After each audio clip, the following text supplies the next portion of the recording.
Bonjour à tous et à toutes, c'est Julie. On se retrouve aujourd'hui pour une vidéo dans laquelle on va aborder le grand portail des éclipses qui s'ouvre avec la première éclipse lunaire totale du dimanche 7 septembre 2025 et dans laquelle on va parler de ce portail qui s'ouvre, qui nous ouvre une période cruciale dans nos chemins évolutifs personnels et collectifs pour les 6 mois à venir, jusqu'au prochain portail d'éclipse qui aura lieu entre février et mars 2026. On va en parler plus longuement dans la vidéo.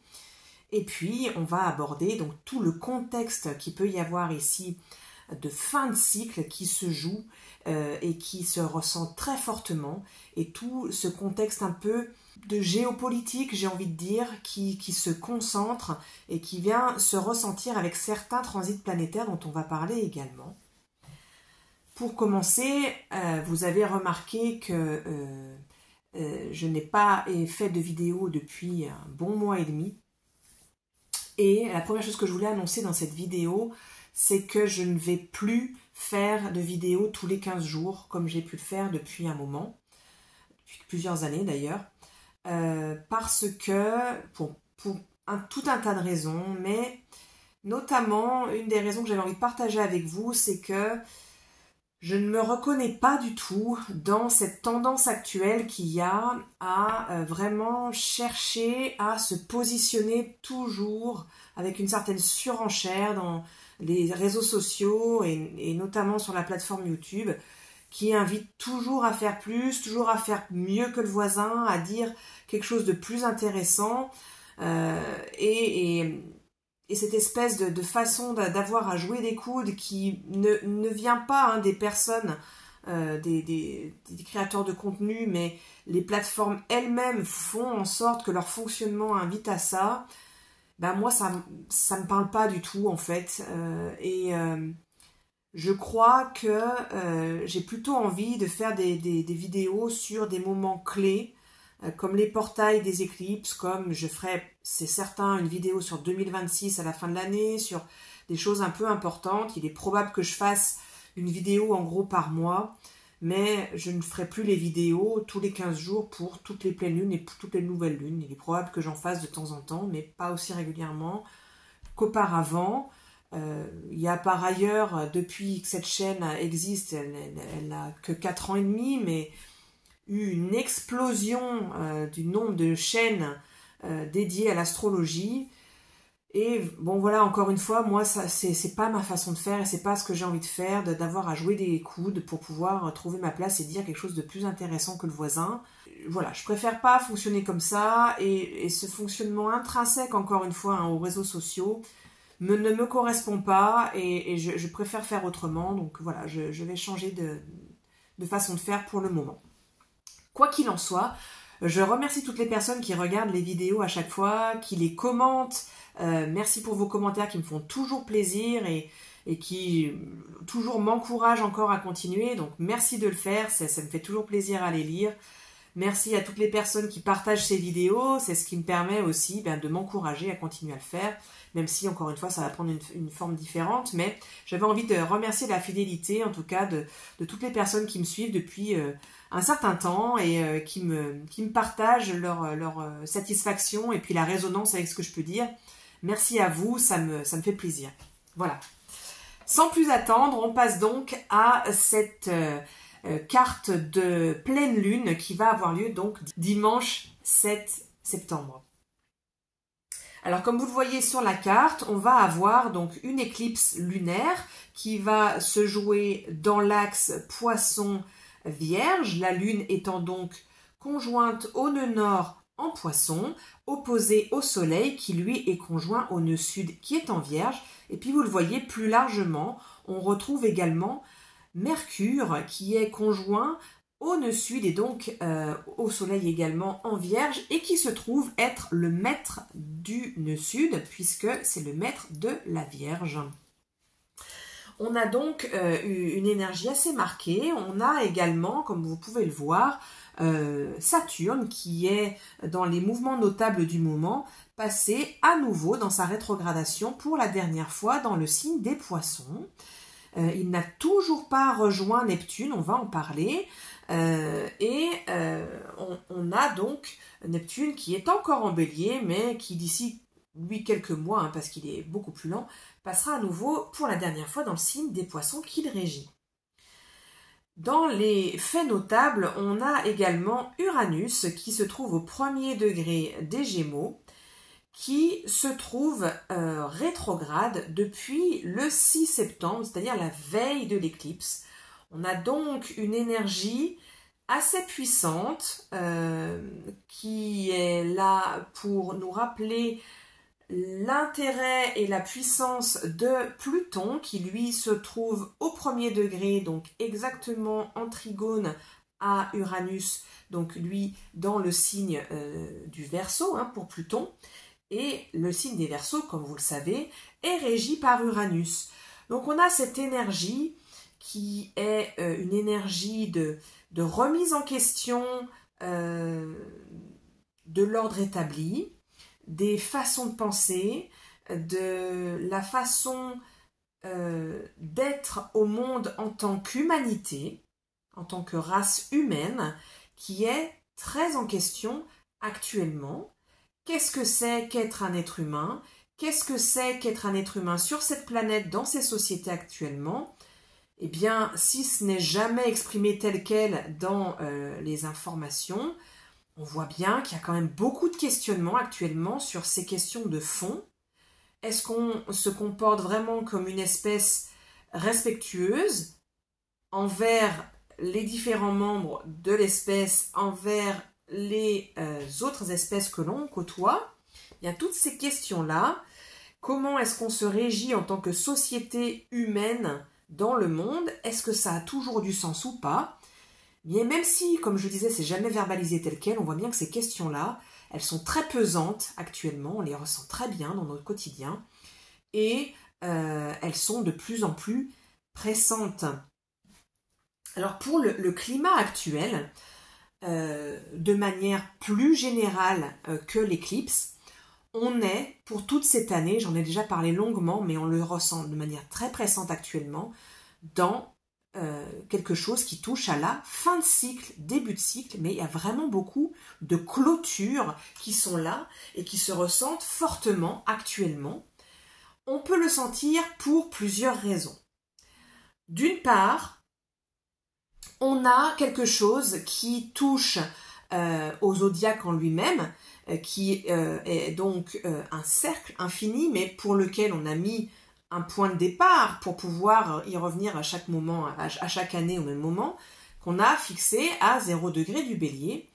Et on voit bien que autour de ce 0 degré du Bélier, le point vernal, on a beaucoup de choses qui se passent, on a une espèce de danse qui se joue entre Saturne et Neptune depuis le début de l'année, depuis le printemps grosso modo. Et il se trouve que Saturne et Neptune, comme je le disais en introduction, sont deux planètes qui sont en train de terminer un cycle entre elles. Neptune est plus lente que Saturne, et donc Saturne n'a pas encore rejoint Neptune. On dit qu'ils sont en conjonction, hein, ces deux éléments, depuis un certain temps, un certain nombre de mois, toute l'année 2025 et puis un petit peu avant déjà. Mais Saturne, la planète la plus rapide, n'a pas encore rejoint Neptune. La conjonction n'est pas encore exacte, elle ne le sera qu'en février de l'année prochaine, en février 2026, où commencera un nouveau cycle d'une trentaine d'années, à peu près 33 ans, entre Saturne et Neptune. Ça veut dire que on est en train de clôturer tout un tas de choses, et qu'il y a tout un tas de choses qui sont en train de se dissoudre au niveau personnel et collectif, et la dissolution, c'est l'énergie fondamentale de Neptune, et dissoudre quoi? Les structures, l'énergie fondamentale de Saturne. On voit bien autour de nous, dans nos sociétés, que tout un tas de structures, les fonctionnements de fond de nos sociétés sont en train de se dissoudre, de s'effriter petit à petit. Il y a des choses qui doivent laisser place à du nouveau, et pour le moment, on a beaucoup de dissolution, de choses sur lesquelles on pouvait compter, sur lesquelles on pensait pouvoir compter, pouvoir tenir, et qui ont été des références pour nous depuis des décennies, et qui sont en train de mourir petit à petit. Ça peut se manifester dans nos vies quotidiennes, collectives, et même personnelles tout à fait, différemment pour chaque personne, mais de manière très palpable aussi. Ça peut être la fin de période dans un boulot, ça peut être la fin de cycle dans peut-être une fonction qu'on a exercée pendant très longtemps et puis qui se termine, donc du coup des structures qui portaient nos vies individuelles qui se dissolvent. Ça peut être aussi de manière très matérielle, hein, très concrète, puisqu'on touche avec le 0 degré du bélier, on touche au signe de l'incarnation du concret avec le bélier. Ça peut être des objets, de l'électroménager, des voitures, des choses sur lesquelles on tenait, peut-être un logement qui se termine, ça peut être des relations, ça peut être, voilà, ça va être très différent d'une personne à l'autre, mais on peut sentir aussi, nous, dans notre évolution personnelle, des choses qui touchent à leur fin de cycle, des fonctionnements qu'on a pu avoir, qui n'ont plus lieu d'être et qui arrivent à leur fin.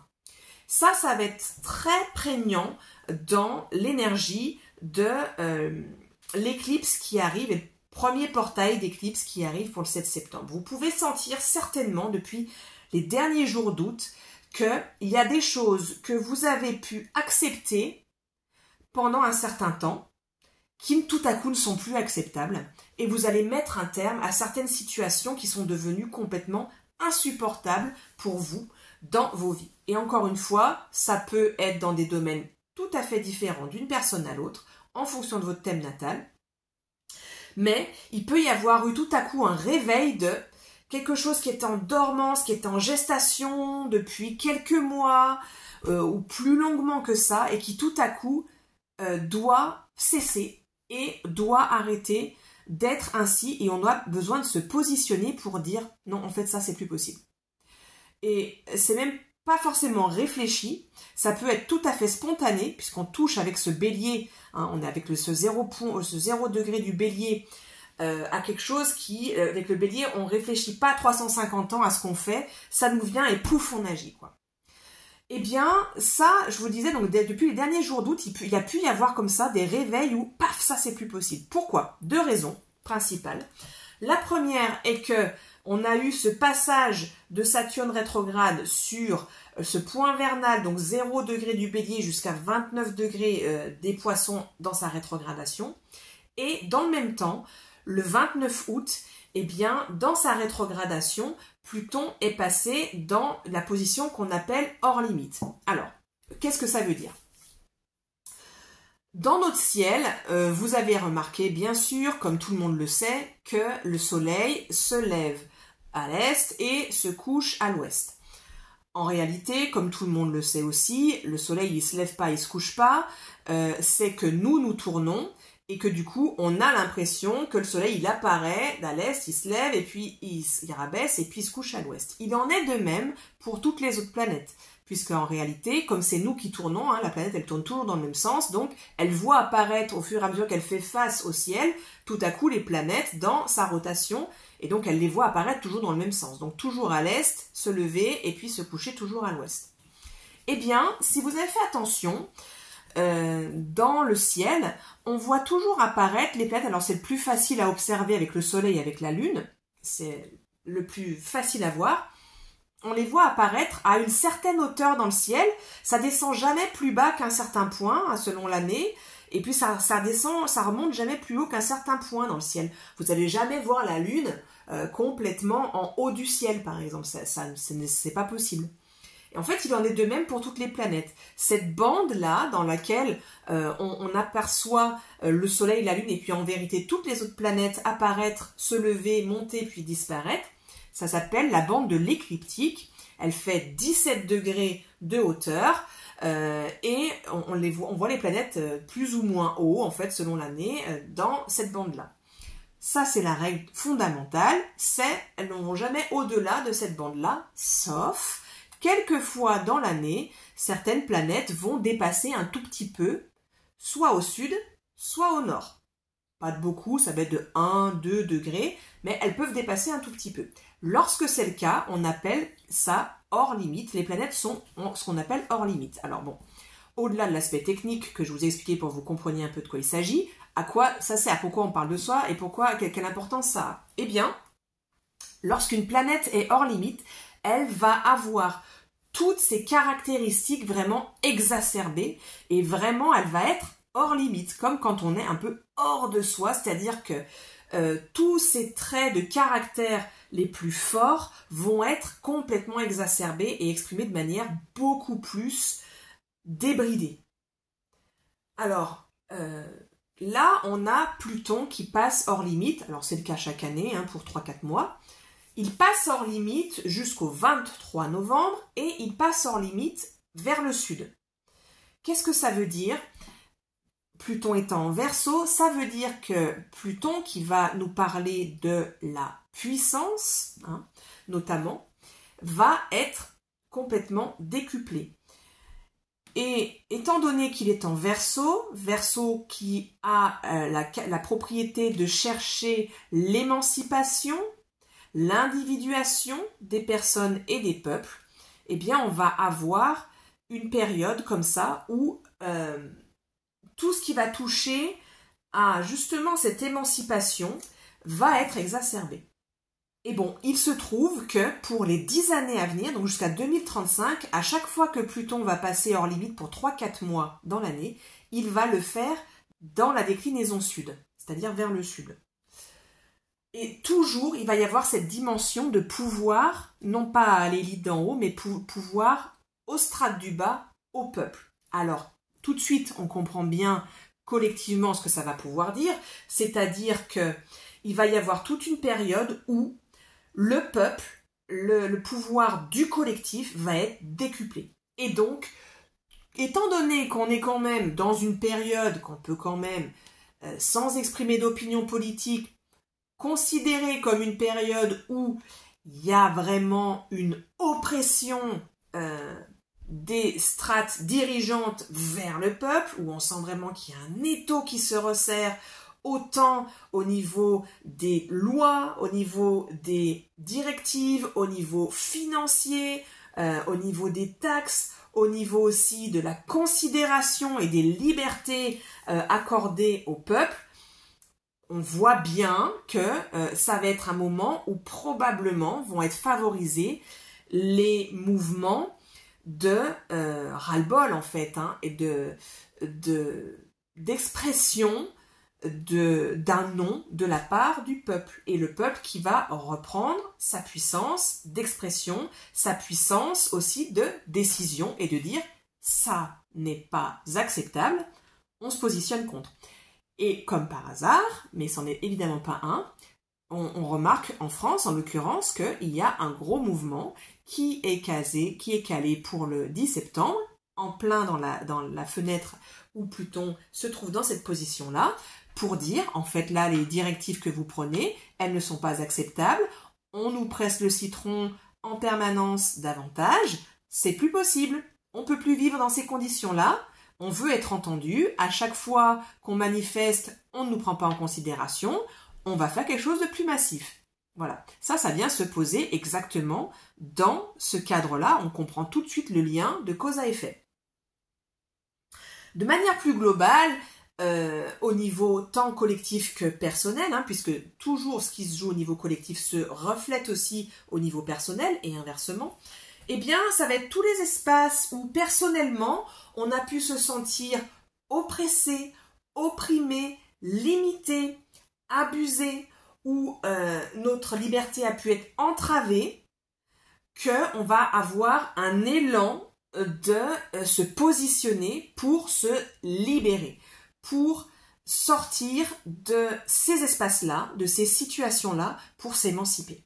Donc, on rejoint encore une fois ici cette question, comme je vous en parlais tout à l'heure, de fin de cycle. Il y a pu y avoir des choses, et ça va être renforcé par l'énergie vierge, j'y viens tout de suite, des choses qu'on a pu subir et qu'on a pu accepter, tolérer pendant un temps, et qui tout à coup deviennent intolérables et sur lesquelles on se positionne dans notre vie personnelle, où on dit là, je n'accepte plus cet état de fait, ça ce n'est pas acceptable, je dis non et je passe à autre chose. Alors je vous parlais du fait qu'en Vierge, avec cette éclipse en Vierge, on a cette énergie-là qui est décuplée. Pourquoi ? La Vierge est donc Un signe, comme je vous le disais, qui est régi par Mercure.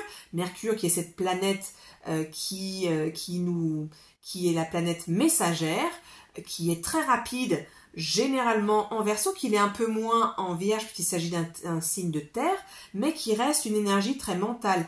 Et il peut donc y avoir des façons d'envisager les choses, des façons de penser la vie, de penser certaines situations, et des façons de s'exprimer aussi peut-être, mais des idées, des façons de concevoir les choses qui tout à coup ne sont plus acceptables et qu'on a acceptées pendant un certain temps et qui sont plus acceptables, pour rejoindre ce que je viens de dire.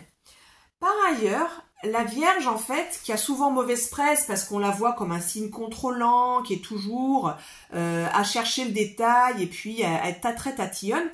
En fait, la Vierge, c'est un signe qui est encore une fois assez mal compris. Dans le cycle du zodiaque, elle suit le lion et elle suit donc cette illusion de grandeur que peut avoir le lion, qui peut être son excès.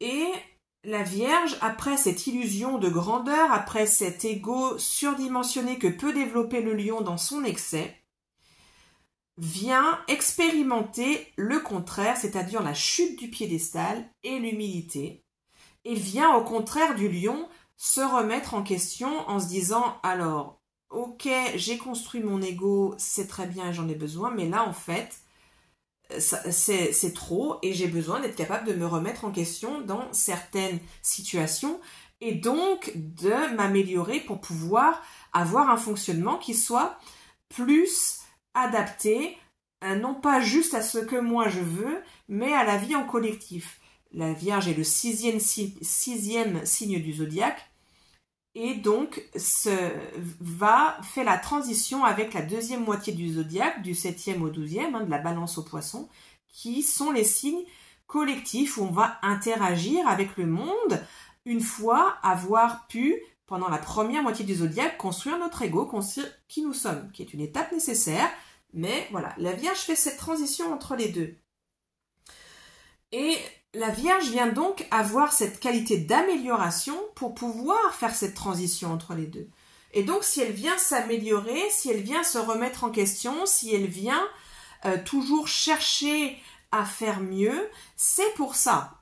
Et donc, c'est une raison très noble. Et il y a une question vraiment d'humilité, d'acquisition d'une certaine humilité chez la Vierge. Ça, ce sont ses qualités nobles.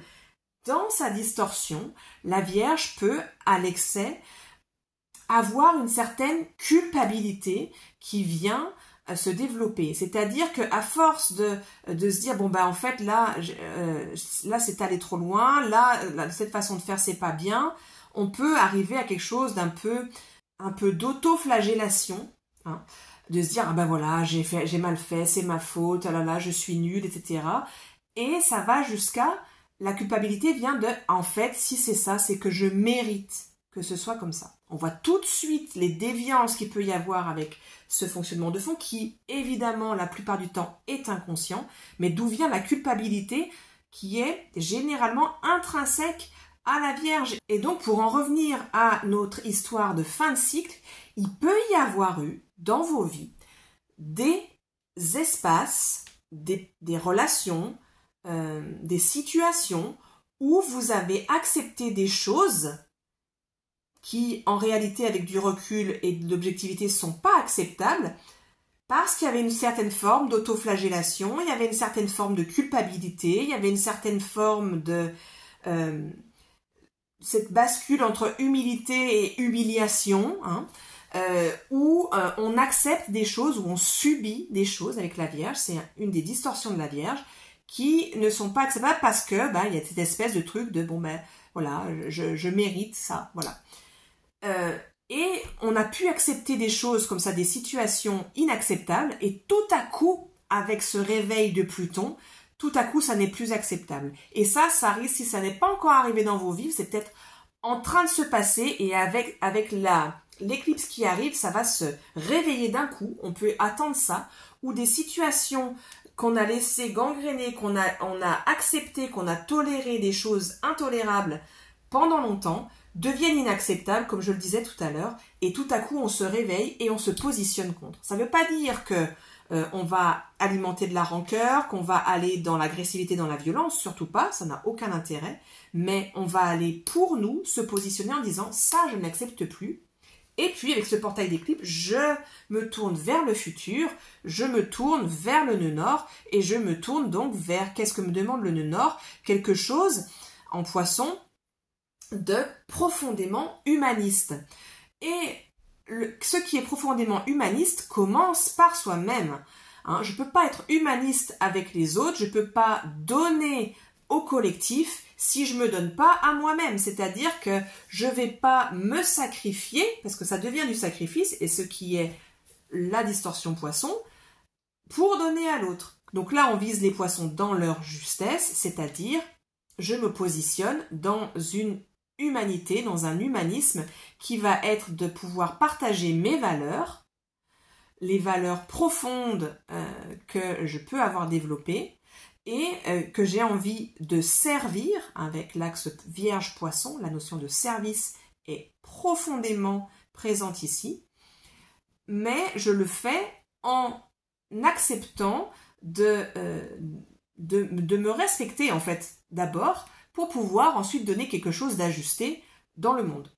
La Lune, donc, qui sera éclipsée conjointe au nœud nord en Poisson, va nous demander de trouver une voie de reliance à notre spiritualité profonde pour pouvoir l'exprimer de manière naturelle et pouvoir faire en sorte que l'on vienne trouver un équilibre entre cet axe vierge, je me mets au service, et je donne dans le monde en exprimant concrètement, matériellement ce que je peux donner en service au collectif, et les poissons où je me laisse porter là où ça me demande d'aller.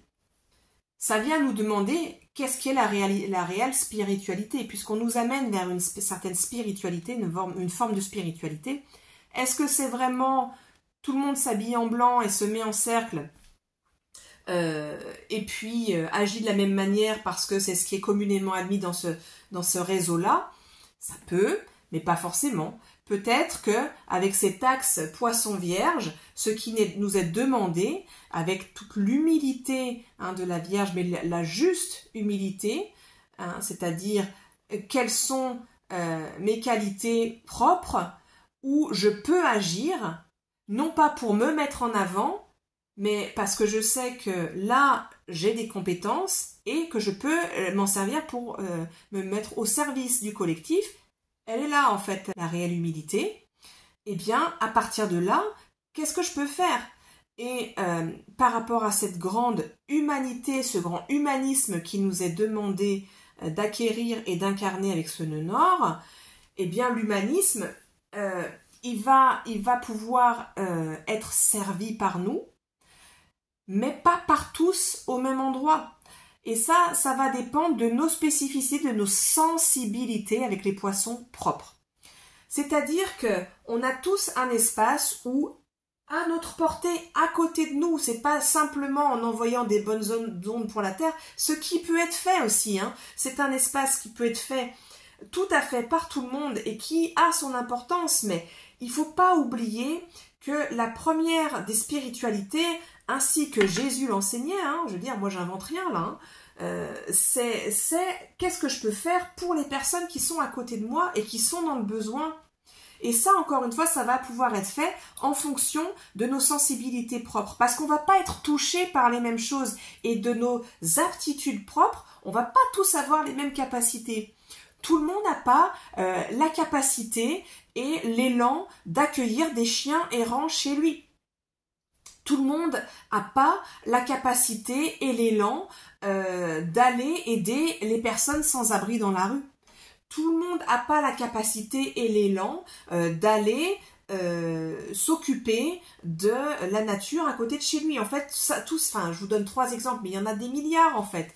Et en fonction de nos sensibilités, de ce qui va nous toucher, on va se dire là, moi j'ai quelque chose à faire parce que ça me touche et que j'ai envie que le monde y bouge dans cet espace-là.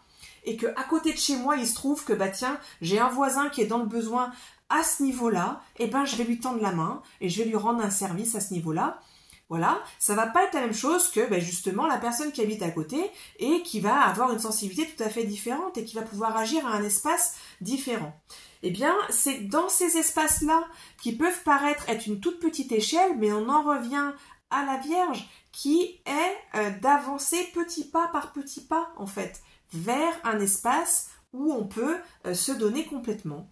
Voilà, et atteindre une certaine perfection qui n'est pas de notre monde. C'est un des problèmes de la Vierge, c'est qu'elle se croit jamais assez bien et qu'elle va toujours trouver quelque chose à améliorer. Et on n'est pas dans cette bascule-là. Ici, on est au contraire aller vers les poissons où on lâche.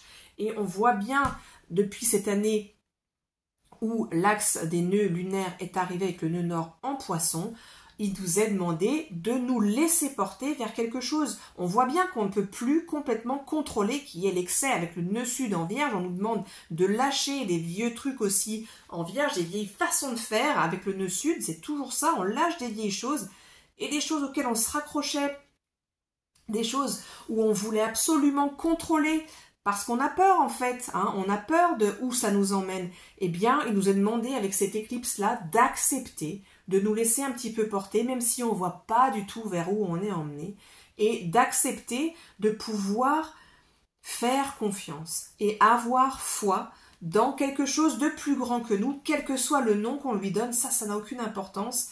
Et en fait, se laisser porter par ça, ce qui ne veut pas dire ne rien faire, mais ce qui veut dire que on a confiance qu'il y a un chemin, une voie qui s'ouvre et qui nous emmène vers quelque chose, même si on n'a pas de vue et pas de prise dessus, qui est là où on a besoin d'aller. Et comme je vous le disais en introduction, eh bien, en février de 2026, on aura à la mi-février un nouveau portail d'éclipse qui va s'ouvrir. Et donc, on est en train de préparer quelque chose qui va aller vers une ouverture du nouveau cycle. Donc, ce qui est en train de se clôturer aujourd'hui et où on est en train de s'ouvrir à la possibilité de quelque chose qu'on ne peut pas entrevoir aujourd'hui, ça risque fort de se concrétiser, de se matérialiser à mi-février. D'autant plus que, comme par hasard, hein, ce prochain portail d'éclipse de 2026 va coïncider avec le moment où Saturne va enfin arriver à sa conjonction exacte avec Neptune et donc démarrer un nouveau cycle. On va donc ouvrir de nouvelles portes et on est en train de préparer tous ces reins-là maintenant. Voilà pour cette vidéo, j'espère qu'elle vous a parlé, j'espère qu'elle vous a plu. Si c'est le cas, n'hésitez pas à vous abonner, à mettre un j'aime, à me donner un commentaire et à partager cette vidéo autour de vous. Je ferai une prochaine vidéo pour la prochaine éclipse du 21 septembre. Et puis par la suite, ça sera un petit peu plus tard. Mais j'aurai hâte de vous retrouver pour une prochaine vidéo. D'ici là, passez un portail d'éclipse le plus serein possible. Et je vous dis à très vite.